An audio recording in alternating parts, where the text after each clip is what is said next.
प्रिय छात्रों नमस्कार। हम आपके रौनक सर जो कि क्लास 10th फिजिक्स का और एक बेहतरीन हेडिंग के साथ, जिस हेडिंग का नाम है गोली दर्पण के लिए फोकस दूरी तथा वक्रता त्रिज्या में संबंध। ठीक है ना। अच्छे जानते हैं फोकस दूरी किसे कहते हैं। मुख्य फोकस तथा ध्रुव के बीच की दूरी को ही क्या कहते हैं, फोकस दूरी, और इसे स्मॉल एफ के द्वारा प्रदर्शित किया जाता है। ठीक है। वक्रता त्रिज्या क्या होती है, गोली दर्पण के वक्रता केंद्र C तथा ध्रुव P को मिलाया, ध्रुव P के बीच की दूरी को ही क्या बोलते हैं, दर्पण की वक्रता त्रिज्या, डिनोट करते हैं R के द्वारा। यानी हमें संबंध किसमें बताना है, गोली दर्पण के लिए फोकस दूरी तथा वक्रता त्रिज्या में संबंध। कहने का मतलब ये हो, यानी स्मॉल f तथा R में हमें क्या बताना है, संबंध का सूत्र स्थापित करना है। ठीक है ना। चलिए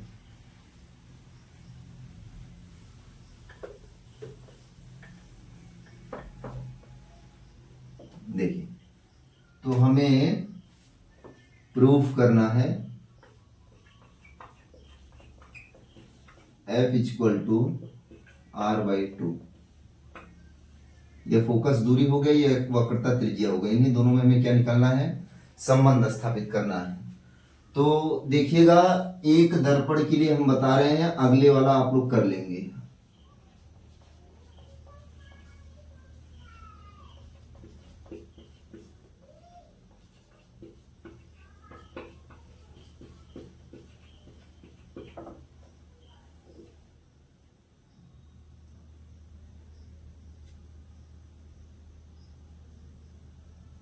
अवतल दर्पण के लिए करा रहे हैं।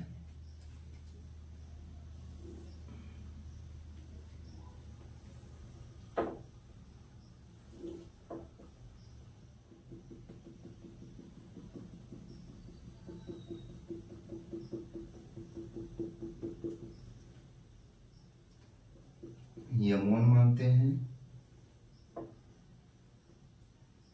M2 मानते हैं। M1 M2 मेरा एक क्या है, अवतल दर्पण है। ये मेरा मुख्य अक्ष हो गया, और यहां पे कोई प्रकाश की किरण AB आपतित होती है, AB आपतित होती है। तो जब AB आपतित होती है, यह मुख्य अक्ष के मुख्य फोकस F से होकर जाती है, और AB जो है वो काम कर रहा है आपतित किरण का। तो जैसे ही AB आपतित किरण का काम करेगा तो उसके सापेक्ष एक अभिलंब का निर्माण होता है।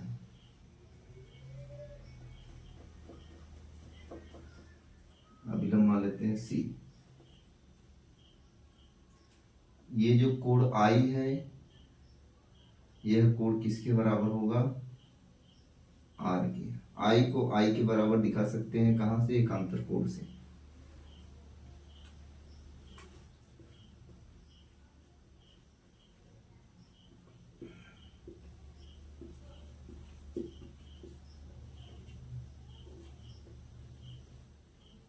अवतल दर्पण। ठीक है, देखिए आइए फिगर समझिए। माना M1 M2 एक कौन सा दर्पण है, अवतल दर्पण है,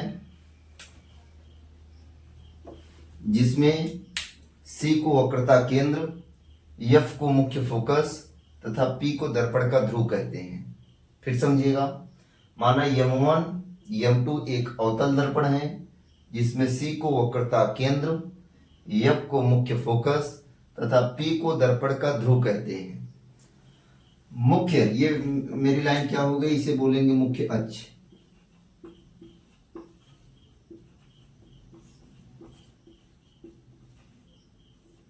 इसे क्या बोलेंगे, मुख्य अक्ष। अच्छा, मुख्य अक्ष के ये प्रकाश की किरण जो दिख रहा होगा वो समांतर दिख रहा होगा, मुख्य अक्ष के समांतर। यानी मुख्य अक्ष के समांतर एक प्रकाश की किरण AB आपतित होती है, जो कहां से होकर जा रही है, देखेंगे मुख्य फोकस F से होकर जा रही है। तो कहने का मतलब यह हुआ, माना M1 M2 एक अवतल दर्पण है, जिसमें C को वक्रता केंद्र, F को मुख्य फोकस तथा P को दर्पण का ध्रुव कहते हैं। मुख्य अक्ष के समांतर पहली प्रकाश की किरण AB आपतित होता है, जो मुख्य फोकस एफ से होकर गुजरता है और बिना विचलित हुए सीधे अपने मार्ग से निकल जाती है। आगे, बिंदु बी को बिंदु सी से मिलाने पर बीसी जो होता है वो किसका कार्य करता है? अभिलंब का कार्य करता है। बीसी जो होता है वो अभिलंब का कार्य करता है। थ्योरी में यही लिखना है। तो देखिए एक बार फिर से क्या बताएं हम।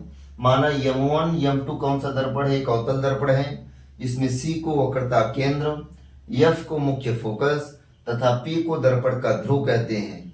मुख्य अक्ष के समांतर पहली प्रकाश की किरण AB आपतित होता है तो दर्पण के परावर्तन के पश्चात मुख्य फोकस F से होकर जाता है और बिना विचलित हुए सीधे अपने मार्ग से निकल जाता है। बिंदु B को बिंदु C से मिलाने पर BC जो होता है वो किसका कार्य करता है? अभिलंब का कार्य करता है। ये वर्णन में इतनी चीज लिखना है, ठीक है। आइए इसके लिए देखते हैं व्यंजक। यहां लिखिए परावर्तन के नियम से।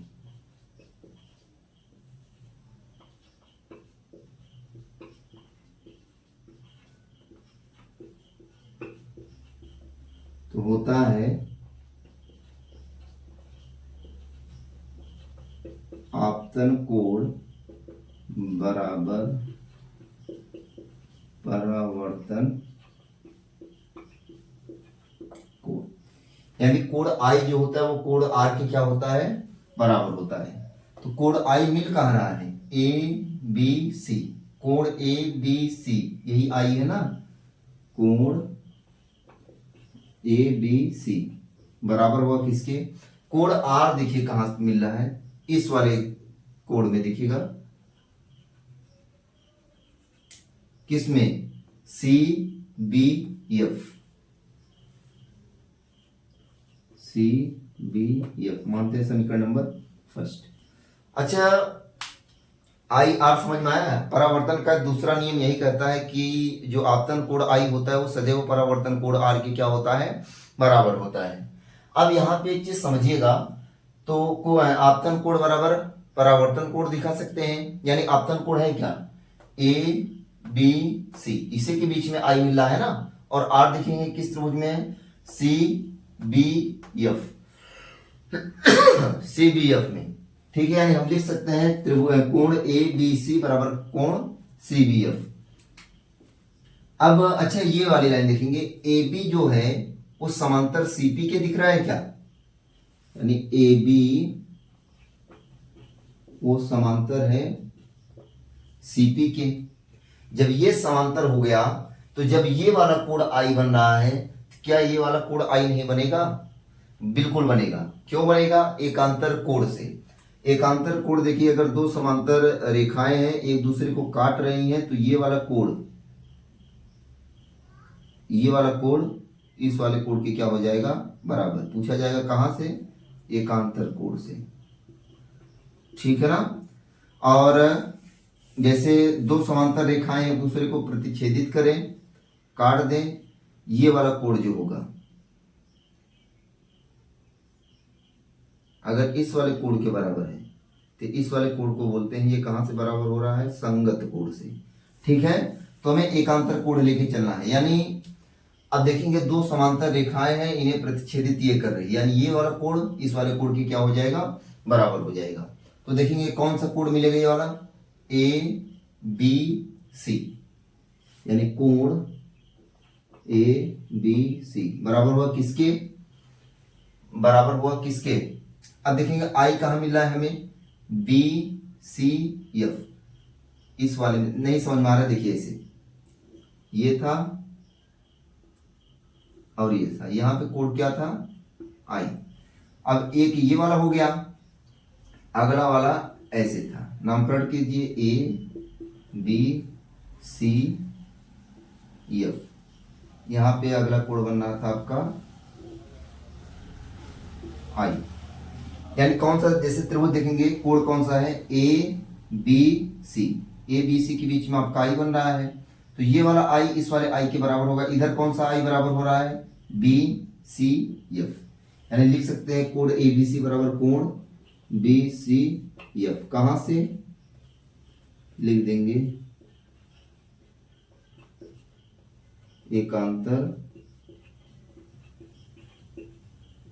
एकांतर कोण से। ठीक है ना, इसे मान लेते हैं समीकरण 2। और जब समीकरण 2 हो गया तो देखेंगे समीकरण 1 तथा समीकरण 2 की तुलना कर दीजिए।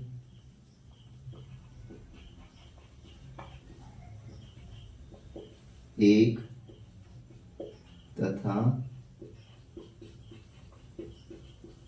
समीकरण 2 की तुलना करने पर, अच्छा जब तुलना किया जाएगा तो ये वाला कोण, मतलब है ये दोनों अगर कोण आपस में बराबर है, जब लेफ्ट हैंड साइड के बराबर होता है उस स्थिति में राइट हैंड साइड जो होता है वो राइट हैंड साइड के बराबर होता है। यानी हम लिख सकते हैं क्या,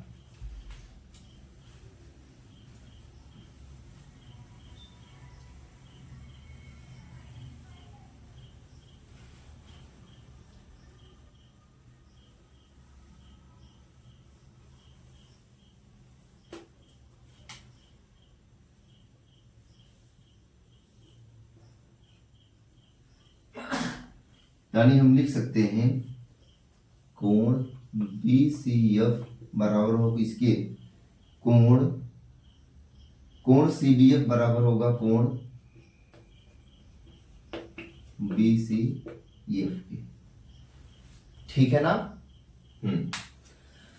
अब अगली लाइन देखिएगा, इतनी चीज एक बार फिर समझ लीजिए। आपतन कोण अवतल दर्पण के लिए देखिए पूरा फिगर समझिए एक बार। माना M1 M2 एक अवतल दर्पण है जिसमें C को वक्रता केंद्र, F को मुख्य फोकस तथा P को दर्पण का ध्रुव कहते हैं। मुख्य अक्ष के समांतर पहली प्रकाश की किरण AB आपतित होता है जो दर्पण से परावर्तन के पश्चात मुख्य फोकस F से होकर जाता है और बिंदु B को बिंदु C पे मिलाने पर BC जो होता है वो अभिलंब का कार्य करता है। इतनी चीज लिखना है। इसके बाद परावर्तन का नियम क्या होता है, परावर्तन का दूसरा नियम होता है आपतन कोण सदैव परावर्तन कोण के बराबर होता है। यानी हम लिख सकते हैं कोण I जो होगा वो कोण R की क्या हो जाएगा, बराबर हो जाएगा। तो यहाँ पे कोण देख रहे होंगे, जैसे ये वाली लाइन A थी, ये वाली लाइन B थी, यहाँ पे काटने के बाद यहाँ पे C थी, ये कोण I था, इधर भी कोण I हो गया था। ठीक है, अब देखेंगे आपतन कोण परावर्तन कोण के बराबर होगा। कहने का मतलब ये हुआ जो R होगा वो I के बराबर होगा।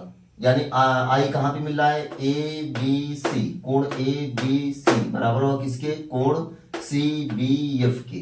यानी I बराबर हो जाएगा R के। पहली लाइन यही लिखा गया है समीकरण नंबर फर्स्ट। अब दिख रहा होगा AB जो समांतर है वो किसके, CP के समांतर है। जब AB CP के समांतर हो गया उस स्थिति में कोण I जो होगा वो इस वाले कोण I के बराबर होगा। कहां से, एकांतर कोण से। क्योंकि आप लोग जानते हैं जब दो समांतर रेखाएं एक दूसरे को काटती हैं तो ये वाला कोण इस वाले कोण के यदि बराबर हो रहा है तो उस स्थिति में बोला जाता है कि यह एकांतर कोण के थ्रू बराबर हो रहा है। ठीक है ना। यानी लिख सकते हैं कोण ABC बराबर I कोण BCF, यानी कोण ABC जो कोण BCF के बराबर होगा। कहां से, एकांतर कोण से। समीकरण 1 और 2 का लेफ्ट हैंड साइड देखेंगे दोनों बराबर है तो राइट हैंड साइड बराबर राइट हैंड साइड, यानी कोण CBF बराबर हो जाएगा कोण BCF की। कोई दिक्कत। अच्छा यहाँ पे देखेंगे कोण, यहाँ पे जो B है इस पे कोण बनाया गया है, यहाँ पे C कोण मतलब काम कर रहा है। तो जो B होगा वो यहाँ पे कोण काम करेगा और जो C होगा वो यहाँ पे कोण का काम करेगा। तो अच्छा देखेंगे B, ये सामने यही वाली है ना B, ये कोण का काम कर रहा है। तो एक चीज जानते रहेंगे, कोण के सामने वाली भुजा जो CF होगी वो अगले वाले कोण, अब देखेंगे C के सामने वाली भुजा हमारा क्या हो जाएगा, ये हो जाएगा। यानी कोण के सामने वाली भुजा, पहले कोण के सामने वाली भुजा दूसरे कोण के सामने वाली भुजा के क्या होता है, बराबर होता है। यानी हम लिख सकते हैं क्या, अब कोण CBF को लिख सकते हैं। अब B जैसे हमारा कोण था तो कोण के सामने वाली भुजा क्या हो जाएगा, CF बराबर हो जाएगा किसके। अब यहाँ पे देखेंगे दूसरा काम कर रहा है कोण C, अब कोण C के सामने वाली भुजा यही हो जाएगा B और BF की। कोई दिक्कत नहीं होनी चाहिए हमें लगता है यहाँ पे। तो लिख लीजिएगा कि पहले कोण के सामने वाली भुजा बराबर होती है किसके, दूसरे कोण के सामने वाली भुजा की। अब यहाँ पे एक चीज देखेंगे,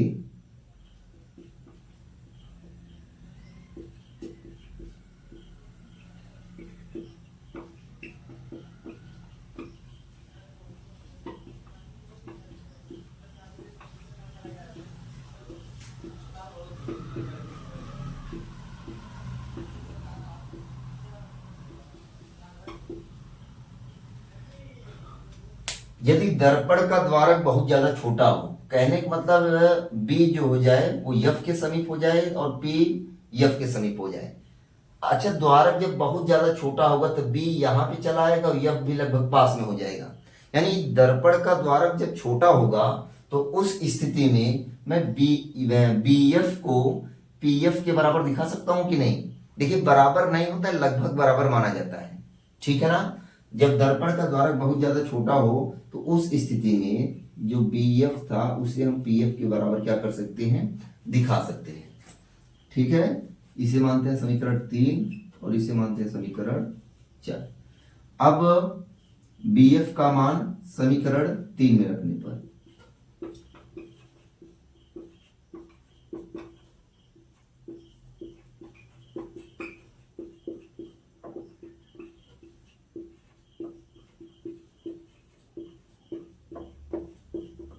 रखिए तो सी एफ बराबर हो जाएगा बी एफ के स्थान पे पी एफ, समीकरण 5। अच्छा, एक चीज यहां पे देखेंगे, पीएफ को कुछ बोला जा सकता है क्या। जब बताया गया था गोलीय दर्पण से संबंधित कुछ महत्वपूर्ण परिभाषाएं, वहां पे बताया गया था मुख्य फोकस तथा ध्रुव के बीच की दूरी को ही बोला जाता है फोकस दूरी,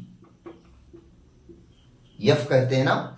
तो हमें संबंध किसमें निकालना है, यफ और आर में। तो आर देखिए अब कहां से मिलेगा, सी एफ को हम कुछ बोल नहीं सकते, सी एफ तक की दूरी को कुछ बोला नहीं जा सकता है, यानी टोटल दूरी को हमें बनाना है आर। यानी पीसी अगर मिल जाता या सीपी मिल जाता तो इस वाली टोटल दूरी को हम आर बोल लेंगे। अच्छा, उस स्थिति में देखिए सीएफ हो गया, अगर सीएफ से यहां तक मैं पहुंच जाऊं तो टोटल दूरी पीसी बन जाएगी। कहने का मतलब अगर दोनों पक्षों में मैं पीएफ जोड़ दूं, तो जैसे दोनों पक्षों में पीएफ जोड़ दिया जाएगा तो एक पक्ष सीएफ हो गया, दूसरा पक्ष एफपी हो गया या पीएफ हो गया, पहला हो गया दूसरा हो गया। तो इसे हम जोड़ेंगे तो बनेगा सीएफ और प्लस पीएफ। जब सीएफ पीएफ जुड़ जाएगा तो हमारा पीसी के बराबर नहीं होगा। अच्छा समझिए एक चीज, जैसे मान लीजिए पूरी लंबाई 4 सेंटीमीटर के बराबर है, जब इसका आधा करेंगे तो 2 सेंटीमीटर ये हो जाएगा, 2 सेंटीमीटर ये हो जाएगा ना। यानी 2 सेंटीमीटर इधर वाली दूरी और 2 सेंटीमीटर इधर वाली दूरी, जब दोनों को जोड़ देंगे टोटल किसके बराबर हो जाएगा, 4 सेंटीमीटर वाली दूरी के।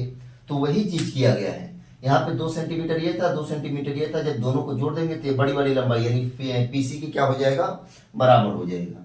तो हम क्या लिखेंगे, दोनों बच्चों। अच्छा, पीसी क्यों बना रहे हैं समझ में आ रहा है ना, क्योंकि हमें संबंध जो निकालना है वो एफ और आर में ही निकालना है। तो पी और एफ को कह देंगे फोकस दूरी यानी स्मॉल एफ हो जाएगा, और टोटल दूरी को हमें आर बनाना है। आर बनाने के लिए ही हम पी एफ जोड़ रहे हैं, दोनों पक्षों में पी एफ जोड़ देंगे तो ये वाली दूरी पीसी बन जाएगी, और पीसी को हम कह देंगे क्या, वक्रता त्रिज्या। यानी दोनों पक्षों में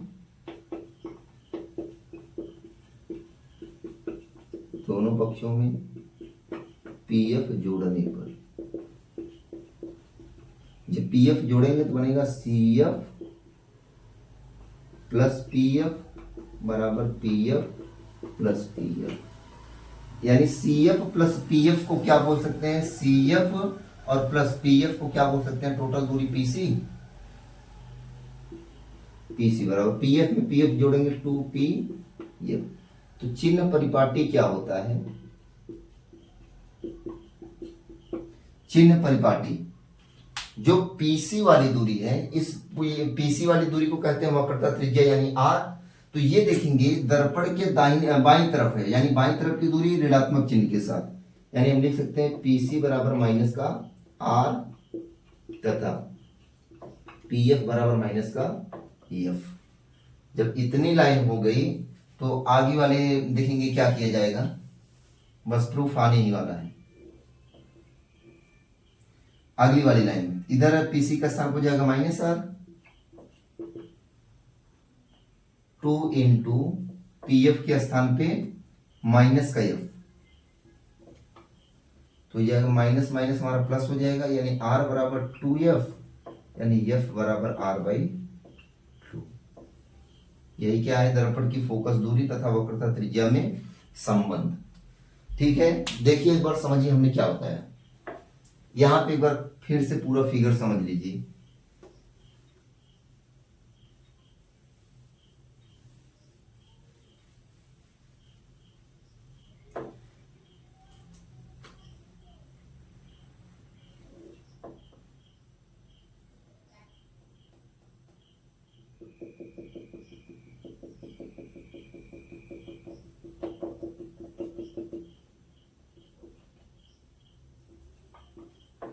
M1 M2 क्या है? एक अवतल दर्पण है, इसे कहते हैं मुख्य अक्ष। ठीक, एक प्रकाश की किरण ए बी आपतित होती है, यहाँ पे इसका ध्रुव हो गया, ए हो गया, बी हो गया। ये हमारा दर्पण से टकराई, परावर्तन के पश्चात मुख्य फोकस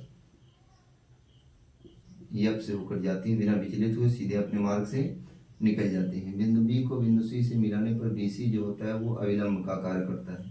यहाँ पे था कोण आई, यहाँ पे था कोण आर, इधर वाला कोण आई। ठीक, फिगर समझ लीजिए एक बार। माना M1 M2 एक कौन सा दर्पण है? अवतल दर्पण है, जिसमें C को वक्रता केंद्र, F को मुख्य फोकस तथा P को दर्पण का ध्रुव कहते हैं। ठीक है, इतने लाइन लिखने के बाद मुख्य अक्ष के समांतर, अच्छा ये प्रकाश की किरण समांतर ही दिख रहा है ना, यानी मुख्य अक्ष के समांतर पहली प्रकाश की किरण जो होता है वो ए बी आपतित होता है और दर्पण से परावर्तन के पश्चात कहां से होकर जाता है? मुख्य फोकस F से होकर जाता है। बिंदु B को बिंदु C से मिलाने पर जो BC बनेगा वो किसका कार्य करेगा? अभिलंब का कार्य करता है। इतना ही वर्णन में आप लोगों को लिखना है। अब देखिए उत्पत्ति कैसी होती है इसकी। हम लिखेंगे जो कोण I है, दिखाना है वो कोण R के बराबर, यानी आपतन कोण जो होता है वो परावर्तन कोण के बराबर होता है। कहां से? परावर्तन के द्वितीय नियम से। तो देखेंगे परावर्तन के नियम से तो कोण I किसके बीच में बन रहा है? यानी A B C, जो कोण A B C है वहां पे I बन रहा है, और कोण R कहां पे बन रहा है? C B F, यानी कोण A B C बराबर होगा कोण C B F के। यहाँ पे देख लीजिए। अच्छा, यहाँ पे दिख रहा है AB जो है वो समांतर है किसके? CP या PC के। उस स्थिति में जो कोण I होगा वो कोण I के बराबर होगा। कहां से? एकांतर कोण से। ठीक है, जब दो समांतर किरणें एक दूसरे को काटती हैं तो ये वाला कोण इस वाले कोण के क्या हो जाता है? बराबर हो जाता है। यानी हम I क्या बोल सकते हैं? कोण ABC बराबर होगा किसके? कोण BCF के। तो कोण ABC बराबर होगा कोण BCF के। कहां से? एकांतर कोण से। समीकरण 1 और समीकरण 2 का लेफ्ट हैंड साइड देखेंगे, लेफ्ट हैंड साइड एक दूसरे के बराबर है तो राइट हैंड साइड भी राइट हैंड साइड के बराबर होगा। तो समीकरण 1 और समीकरण 2 की क्या कर देते हैं? तुलना। जब तुलना करेंगे तो लेफ्ट लेफ्ट देखेंगे बराबर है तो राइट, कोण CBF बराबर हो जाएगा किसके? कोण BCF के। ठीक है, इस स्थिति में अब देखेंगे जो यहाँ पे B है वो कोण का काम कर रहा है और यहाँ पे जो C है वो कोण का काम कर रहा है। यानी जो B दिख रहा है वो कोण का काम कर रहा है और जो इधर C दिख रहा है वो भी कोण का काम कर रहा है। यानी लिखा जाएगा कि जो पहले कोण की, जैसे पहले कोण B था उसके सामने वाली भुजा दूसरे कोण C के सामने वाली भुजा के क्या होता है? बराबर होता है। यानी B के सामने वाली भुजा देखेंगे, B तो यही था हमारा ना, और B के सामने वाली भुजा देखेंगे CF बराबर हो जाएगा किसके? C के सामने वाली भुजा के, BF के। यानी CF जो होगा वो B और F के क्या हो जाएगा? बराबर हो जाएगा। समीकरण नंबर 3। और यदि मैं मान लूं, एक कंडीशन मान लूं, यदि दर्पण का द्वारक हो बहुत ज्यादा छोटा, यदि दर्पण का द्वारक बहुत ज्यादा छोटा होता है तब उस स्थिति में, कहने का मतलब ये द्वारक जब छोटा होगा तो ये F यहाँ पे लगभग चला जाएगा और P लगभग यहाँ तक चला आएगा, तो मैं बोल सकता हूँ BF जो लगभग बराबर हो जाएगा वो PF के बराबर होगा। तो यहाँ पे देखेंगे BF जो होगा वो PF के बराबर हो जाएगा। समीकरण नंबर 4। अब इस BF का मान समीकरण कहां पर रखेंगे? 3 में, तो बनेगा CF बराबर और BF के स्थान पे PF हो जाएगा। ठीक है, समीकरण नंबर 5। अच्छा, अब देखेंगे पूरा मान हो चुका है तो PF वाली दूरी को हम क्या बोल सकते हैं? ध्रुव तथा फोकस के बीच की दूरी को F बोल सकते हैं, फोकस दूरी यानी स्मॉल f। ठीक है ना। और हमें संबंध स्थापित करना है स्मॉल f और r में, यानी इस CF वाली टोटल दूरी को हमें PC भी बनाना है। अब कैसे बनाएंगे वो आप लोग जान रहे हैं। तो इस CF वाली दूरी PF के बराबर कैसे, PC के बराबर कैसे बनेगी? यदि मैं दोनों पक्षों में अगर पी एफ जोड़ दूंगा तो ये बनेगा C F plus P F, तो इस टोटल दूरी को हम पी सी के बराबर बोल सकते हैं। तो यानी C F plus P F बराबर P F plus P F, दोनों पक्षों में पी एफ जोड़ दिए तो इस C F plus P F को बोल सकते हैं पी सी बराबर इस पी एफ को पी एफ में जोड़ेंगे तो 2pf के बराबर होगा। और चिन्ह परिपाटी यही कहता है, पीसी वाली दूरी को कहते हैं वक्रता त्रिज्या यानी स्मॉल आर, तो दर्पण के बाईं तरफ बनना है यानी ये ऋणात्मक चिन्ह के साथ होगा, और पीएफ को कहते हैं स्मॉल एफ, ये भी दर्पण के बाईं तरफ बनना है यानी ये भी हमारा ऋणात्मक चिन्ह के साथ हो जाएगा। तो जब ये दोनों ऋणात्मक चिन्ह के साथ हो जाएंगे तो मान रखेंगे क्या आएगा, पीसी का स्थान पे माइनस आर बराबर 2 गुणे माइनस एफ, 2 गुणे माइनस एफ, और ये वाला माइनस मेरा प्लस बन गया तो बनेगा r बराबर 2f यानी f बराबर r/2। तो हमें उम्मीद है आप लोगों को ये जो दर्पण की फोकस दूरी तथा वक्रता त्रिज्या में संबंध था वो बहुत अच्छे से समझ में आया। अगर किसी को कहीं प्रॉब्लम होता है तो वो कमेंट बॉक्स में कमेंट कर देगा और मैं उसका रिप्लाई दे दूंगा। कोई भी चीज या शब्द जो भी न समझ में आया हो तो वो कमेंट कर दीजिएगा और हम उसका रिप्लाई दे देंगे। और वीडियो को लाइक कीजिए, सब्सक्राइब कीजिए, शेयर कीजिए, और ताकि हम लोगों का भी मनोबल ऊंचा रहे, ठीक है, पढ़ाने में भी मन लगे। और जान ही रहे हैं कि एक टीचर क्या अपेक्षा कर सकता है आप लोगों से, वो तो जान ही रहे हैं, ठीक है। तो मिलते हैं अब कल अगले वीडियो के साथ, ठीक है। Thank you, that's all.